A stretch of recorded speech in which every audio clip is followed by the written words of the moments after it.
Hey guys, welcome to Sippin Spillin. Syd here, and I'm headed out here to the coop. We let the birds out into the run for the first time yesterday, and they're right behind me there. We're gonna go hang out with them while we sit a spell. It's so nice out today. It's been super windy the last few days. In fact, I was just checking. I don't want to close this all the way, so I don't want to get locked in here because Mike and Frankie are both at neighbors. So I don't want to lock myself in the coop. I'd have to like scale the fence to get out of here because everything else is closed up from the outside. Let's find a good spot to cop a squat, shall we? That's probably a good spot. Oh, here's a good spot. We'll go sit over here. We'll come sit over here. Here we go. Oh, there we go. The geese will probably come over here. There we go. So yeah, they just ran a neighbor. So last thing I want to do is lock myself inside the coop. That would be that's a weird explanation or a weird phone call to a neighbor. I locked myself in my chicken coop because it's under construction and we had to like redneck everything to get the birds out here. But that's okay. So we had yesterday we were able to get them all out here, and which was so great because for the goslings, over here is their first time out in grass in the yard. They were in the brooder, and for Millie, she's lived her whole life free ranging, aside from when she was in the brooder for a brief period of time. So she was very used to like running through the grass and eating the grass and the bugs and the weeds and doing her thing outside. So her having been penned up for so long was weird for her and weird for me to not have her like come running and greeting me outside. But so she's very happy with her babies, her adopted babies out here now. And they've mowed down some of this grass already. If you can see, they've kind of mowed this little area down already. Um, and then eventually, this where I'm leaning right now is going to be another gate, and this will open up into a bigger area of pasture for them to be able to free range. So that was a huge thing yesterday to be able to get that done. I hope the wind doesn't get too bad, guys. My apologies. We've got this. Like I said, I was watching Ryan Hall, y'all, and he's talking about this crazy omega system that's making California super super wet for another month, and it's causing some wind and some weird weather up north and all kinds of stuff. So um, we've had definitely some wind the last couple of days, and you'll see in Friday's video us moving the birds and kind of talking about some stuff. But and we talked about this yesterday with you guys, some of the fencing and things. Kind of came to some conclusions yesterday. That was actually we filmed after we filmed that Sippin and Spillin. Was some of the conclusions and things that kind of happened as far as some of the ideas of the fencing and where we want to put things. So, and we have kicked this around back and forth about 400 times now, guys. And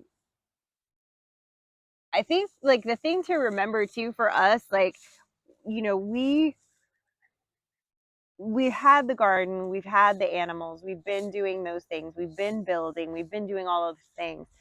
But we had such a small piece of property. Remember, we were on less than an acre. And because geographically how the land was laid out for us, we were very limited as to our options as to where things could go or would go. So there wasn't a lot of like discussion. There couldn't be because it was like, well, this is the only spot this can go. Like there was no options when you're talking about that small piece of land.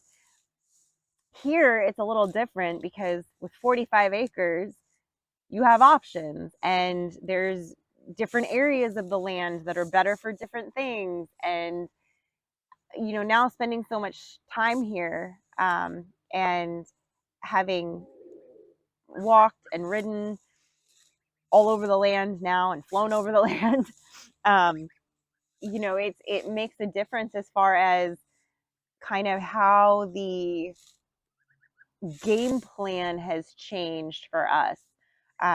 Seeing the way the weather affects different areas, where the water pools, we've talked about that before. where there is natural flat areas, where there is some sloping areas, where does water pool naturally that would be a good place to dig out a pond, those kinds of things. We actually came to, they're so stinking cute.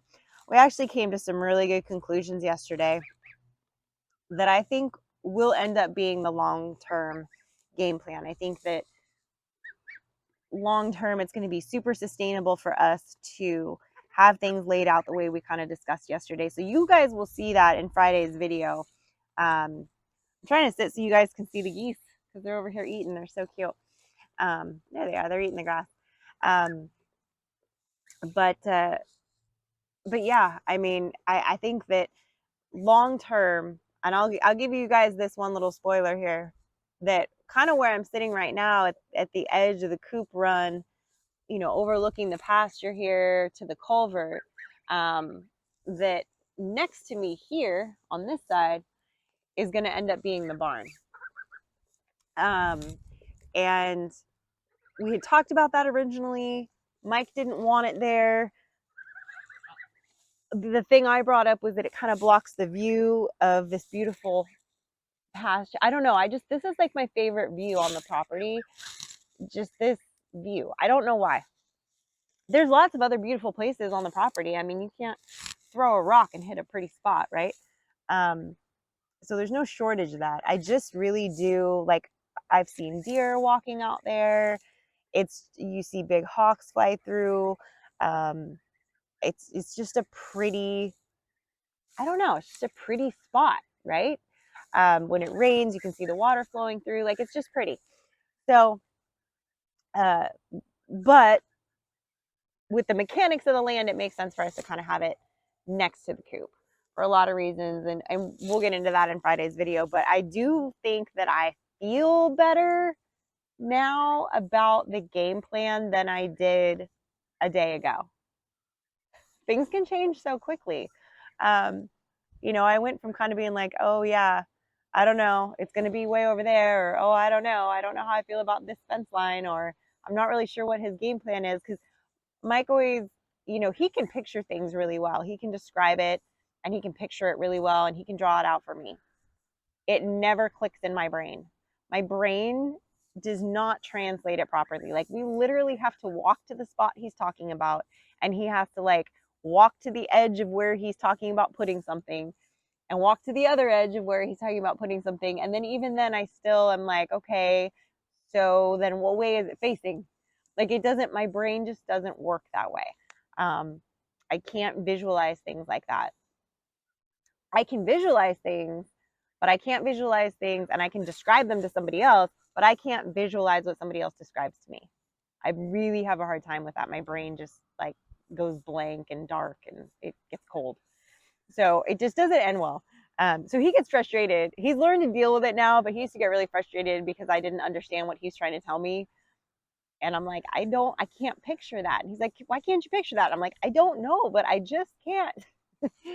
So it's one of our things, I guess, is my inability to picture stuff, and his then requirement to be extra patient and draw me a picture and then take me to the spot while holding the picture and show me on the spot where everything will be. And then even then, it will still guaranteed, like, this coop looks nothing like what I thought he was building. Absolutely nothing like what I thought he drew, what I thought he said. But I see how it could be interpreted to be like this. Not what I had pictured at all. 180-degree different. But, that's okay. It's okay. It's a nice surprise when it's all done, It just is. I'm constantly surprised by things, I suppose. But yeah, I love sitting out here. This time of day too is one of my favorite times of day. Late afternoon, early evening. The way the light is, the way that the breeze, well, now it's windy, but usually it's a little breezy in the evening, and you can kind of watch the flowers and the trees and everything. And the bugs are really not out yet too bad. The ones that like to eat me anyway. So there's this nice little moratorium. It's like a, what do you call it? Like a ceasefire. It's like a ceasefire has been called temporarily by the bugs that they're not going to eat me right now, and so I can go out without covering myself in spray or making sure that I'm dressed like it's winter just to go outside in the summer. We'll get back to that, I'm sure, before too much longer. But yeah, it's beautiful out here, you guys. I mean, this is our first spring here, and when I went to California, when I came back, I felt like everything had really greened up quite a bit. Excuse me. I still sound bad. I feel so much better, but everything's kind of breaking up.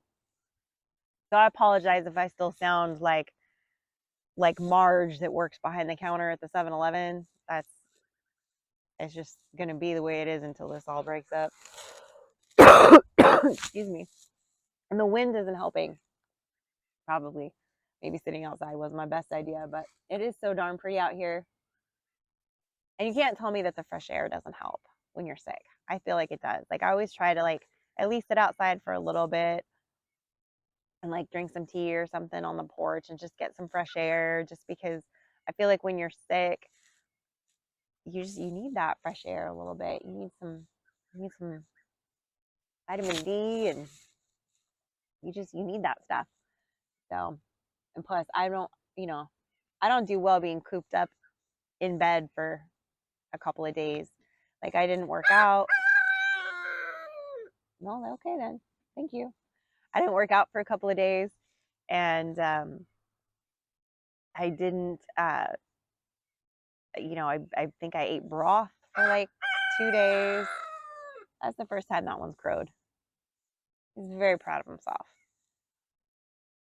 That was the most late blooming rooster, by the way, that I've ever gotten. I had 4 laying hens. Okay. Now this is the weird part. Up until about maybe, I would say about a month ago. Now these girls have been laying for, gosh, 3 going on 4 months now, I think. And this guy back here who's crowing like a maniac looked just like the other hens. And I was getting some days 4 eggs a day. Still sometimes getting 4 eggs a day. Somebody's laying 2 eggs a day, I guess. I know there's cases where there's like dominant hens, and because they didn't have any other roosters and it was just all girls, I don't know if she stepped up and did her thing, but certainly looking and acting and now crowing like a rooster. So, but I guess the good thing is that they're barred rocks and he's a barred rock. So if I want to make baby barred rocks, I guess I can start incubating some eggs if I really wanted to. I might do that because that was not a plan to get a rooster out of this first couple hens that I got. So I do have some roosters in the brooder right now. One of the geese just randomly fell over. That was cute. So I might collect some of their eggs and maybe I'll incubate a few, since I do have laying hens in the brooder right now. I could have maybe timed it better, but he didn't really start acting like a rooster and getting frisky with him until literally this week. Because when I crack the eggs, you can tell when you crack an egg if it's fertilized or not. And they have not been fertilized. And so I'm going to check one. I just pulled an egg today. I'll crack it and check it and see if it's even fertilized. I'm used to all the roosters I've ever had before. They are not fast. They take their time, if you know what I mean. They're not quick about it. They make it linger. Okay. This guy is more like a rabbit, like a buck, that just 2 seconds and falls off. That's how he is. Which is weird because I've never seen a rooster act like that before, and I've had lots of roosters. So maybe it's because he's the only one and he knows he doesn't have any competition. I don't know. I don't know, man. But that one really had me thinking it was a dominant hen up until this week, because it had just gotten a little bit bigger than the rest all of a sudden. They were all looking the same, and then boom. So it's kind of funny. But At least he's friendly, like, because I raised him just like I raised the laying hens, because I thought it was a laying hen too. He has found his voice. Let me tell you what, homeboy, what's going on? I'll tell you what. Anyway, they are loving their run out here. They are loving the sunshine and the grass. Um, Still have to work on their ramp. I told Mike that ramp is too thin. It was temporary, obviously, too. Little things like that, like the latches, which maybe they're picking up today. I know they were going to the hardware store. Um, but there's definitely some more things that need done out here. It's not finished. Um, but we have, temporary occupancy, as Mike says. But they won't make it up and down that ramp on their own. Um, Especially the geese, because they kind of waddle like a duck. And so they don't put one foot in front of the other. They go side by side and waddle back and forth. So they need it to be about twice as wide as that one in order for them to make it up and down it comfortably. So like this morning, I had to kind of carry the geese out, and then the chickens came out on their own. So the chickens can make it down there, but the geese can't. I mean, I think the chickens are mostly just hopping down. And I did put them up last night. So I'm going to continue to do that. We do have, in fact, we'll have a video um, that shows it. We did get that Chick Cozy automatic opener. I only set it for, you can set it for specific times and things like that. I only set it for like when it's light, it will open. When it gets dark, it will close. Um, so, but you still, I feel like you still have to kind of check, because, like, for example, every Americana and Easter egger that I have ever had has never wanted to go up at night on time. They've always wanted to roost somewhere weird. And so I just know that they would like get locked out of the coop. So, plus I like, when the weather's nice, I like to leave the doors that like I use to get in and out of the coop open. So, kind of help air it out. Like, even when you clean it out and stuff, it's nice to kind of air it out a little bit once in a while, even though it's got ventilation on the top and stuff.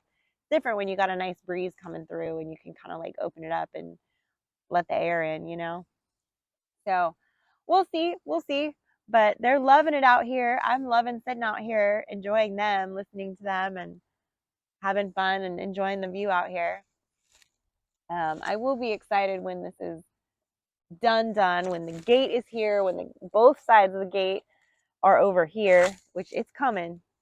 It's coming. But this weekend, I know we got to work on the chicken tractors. We got to get those done for those guys, those meat birds, those Cornish cross, to get out to the pasture here. So, speaking of which, it's time for their nightly water refill, because those suckers go through water like it's their job. But I appreciate you guys. Hopefully, maybe I'll sound even better tomorrow. We'll see. We'll see how that goes. But I hope you guys are having a great week so far, and we will see you tomorrow.